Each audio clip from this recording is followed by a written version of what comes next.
Hello, मैं हूँ doctor सोना गुप्ता। आज हम बात करेंगे कि यूजुअली मदर्स को लैक्टेशन फेलियर क्यों होता है, यानी दूध जो मदर्स के आता है वो कम क्यों आता है, या मदर्स के ऊपर क्यों नहीं पूरी तरह बच्चे जो है दूध पे रहते हैं। तो इसके लिए अपने को क्या करना होता है कि जब भी बच्चा पैदा होता है, न्यूबॉर्न बेबी बर्थ होती है, इसके लिए अपने को उसके पहले से ही ट्रीटमेंट शुरू करना है। अब इसके लिए अपने को क्या करना होता है कि प्रेगनेंसी के लास्ट ट्राइमेस्टर में, यानी कि आखिर के 3 महीने में जब मदर प्रेग्नेंट रहती है, तो उस वक्त ही अपने को निपल्स की केयर यानी कि ब्रेस्ट की केयर शुरू कर देनी चाहिए, जो कि most of the time neglected रहती है। तो उसके लिए क्या करना होता है कि अगर आपको ऐसा लगता है कि आपके फ्लैट निपल्स हैं या प्रॉपरली उभार नहीं है, तो उसमें आप क्या करें कि फिंगर्स के बीच में रोल करके उसको निप्पल को बाहर निकालने की कोशिश करें। दिन भर में ये 4-5 बार जरूर करें। और बाय चांस आपको लगता है कि ब्रेस्ट साइज बढ़ने के कारण ड्यूरिंग द प्रेगनेंसी ऐसा हो रहा है कि भाई थोड़े निप्पल्स फ्लैट हो रहे हैं, तो इस तरह की एक सिरिंज आती है। ये हमारे पास है करीब 20 सीसी मतलब 20 ml की एक सिरिंज होती है। इसको हम, जैसा कि आप देख सकते हैं कि ये इस तरह से होती है, ये इसमें इस तरह से फिट रहता है। तो आगे इसमें नीडल रहती है, तो इसका हम आगे से मुंह काट लेते हैं और बैक साइड से इसे हम घुसा देते हैं इस तरह से। ये है, और ये जो पार्ट है इसको हम निप्पल पे लगाते हैं, ब्रेस्ट पे। सपोज ये ब्रेस्ट है, तो इसके हम निप्पल पे इस तरह से लगाएंगे इसको, और इसको ऐसे खींचेंगे। तो इसमें क्या होगा कि एक प्रेशर डेवलप होगा, एक सक्शन डेवलप होगा, जिसके कारण कि निप्पल्स बाहर आ जाती है। तो ये वाली प्रैक्टिस आपको लास्ट ट्राइमेस्टर में यानी या फिर लास्ट मंथ में तो ये शुरू कर देनी चाहिए, ताकि जब बेबी बॉर्न होगा तो हम उसको तुरंत विदिन 2 आवर्स हम मदर के ब्रेस्ट पे लगा सके। तो अगर निप्पल वेल फॉर्म्ड होगी तो बच्चा आराम से मदर के दूध को पकड़ेगा और लैक्टेशन फेलियर की संभावना बहुत कम होगी। एंड दूसरी चीज़ बहुत इंपॉर्टेंट है कि मदर्स को रहता है कि आज तो पहला ही दिन है, बच्चा 1 दिन का ही हुआ है या 5-6 घंटे का हुआ है, तो ये दूध नहीं ले पाएगा, या हमारे तो दूध ही नहीं आ रहा तो हम कैसे पिलाएं।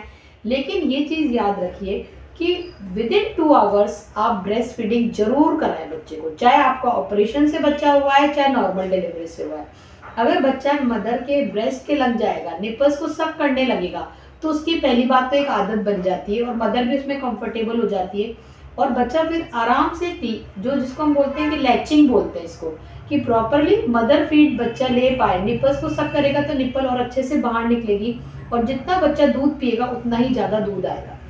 First thing. सेकेंड थिंग, अगर आपको लग रहा है कि आपने ब्रेस्ट दबा के देखा और दूध नहीं आ रहा, इसका मतलब ये नहीं है कि मिल्क नहीं आ रहा है। जब बच्चा बहुत तेजी से, आप ये मान के चलो, जो बच्चा न्यूबॉर्न बेबी जब मदर को सक करता है फर्स्ट टाइम, तो बहुत अच्छा प्रेशर होता है। बच्चा इतनी तेजी से सक करता है कि जो येलो कलर का जो कोलेस्ट्रॉम जिसको हम बोलते हैं, पीला पीला जो पानी आता है, वो बच्चे के मुंह में जरूर जाता है। जब बच्चा सक करता है तो वो बच्चों को पहुंचता है। और ये जो कोलेस्ट्रॉम है, ये एक दूध का यानी न्यूट्रिशन का ही काम नहीं करता, बल्कि ये बच्चे को बहुत अच्छी इम्यूनिटी प्रोवाइड करवाता है, और ये इम्यूनिटी बच्चे के लाइफ लॉन्ग काम आती है। तो इसलिए I request you all the newly moms कि आप लोग हर 2 घंटे में ब्रेस्ट फीडिंग जरूर कराएं। इवन अगर बच्चा हेल्दी, सपोज बच्चा नर्सरी में है, किसी सांस में तकलीफ है, इस कारण से नर्सरी में, तब तो आप नहीं करा सकते। लेकिन अपना बच्चा नॉर्मल है, बच्चा अच्छे वजन का पैदा हुआ है, हम लोगों की तरफ से कोई भी कॉन्ट्राइंडिकेशन नहीं है कि भाई बच्चा दूध नहीं पी सकता, तो आई रिक्वेस्ट यू एवरी 2 आवरली आप अपने ब्रेस्ट के बच्चे को लगाएं। शुरू के दिन ही शुरू कर दें ये चीज़। इवन आप किसी हॉस्पिटल में डिलीवरी हुई है तो आप भी याद रखो, आप बोलो कि नहीं, हम तो बच्चे को हर 2-2 घंटे में मदर के ब्रेस्ट के लगाएंगे ही सही, और फिर पेट नहीं भरे तो फिर अगर आप ऊपर का देना चाहें तो दीजिए। लेकिन अगर आप इस तरह से करेंगे तो I can assure you with 100% guarantee कि लैक्टेशन फेलियर बिल्कुल भी नहीं होगा।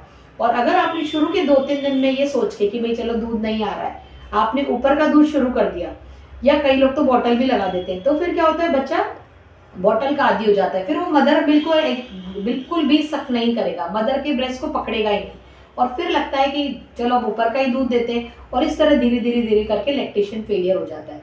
तो रामबाण जो मूल मंत्र है इसका, कि विदिन फर्स्ट डे आप बार बार अपने ब्रेस्ट के बच्चे को लगाइए, मदर फीड कराइए, और दूसरी चीज़, बच्चा डिलीवर होने से पहले ही आप जो है अपने निपल्स को बाहर निकालने की कोशिश करिए। Either you can use this syringe, और इवन डिलीवरी के बाद भी आपको लगता है कि निपल्स वेल फॉर्म नहीं है, तो आप हर 2-2 घंटे में ये सिरिंज यूज़ करके अपने निपल्स को बाहर निकाल सकते हैं, ताकि बच्चा उसको अच्छे से पकड़ ले।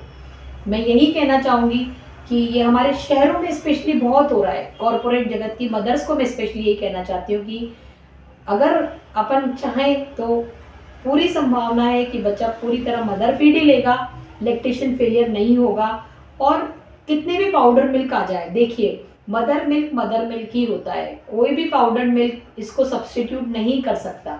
तो हमें दिल में जज्बा चाहिए कि नहीं, हमें फीड कराना है तो मदर का ही कराना है। और ये इम्यूनिटी भी बहुत अच्छी प्रोवाइड करवाता है। और 14 टाइम्स ज़्यादा चांसेस है बच्चों को डायरिया होने के, 5 से 6 गुना ज़्यादा चांसेस है निमोनिया होने के अगर बच्चा मदर फीड पे नहीं है। तो please please please I request you कि बच्चों को मदर फीड पे ही रखिए। If you have any problem with that, you can ask me, you can put your comment, and anytime you can discuss with me about it. Thank you.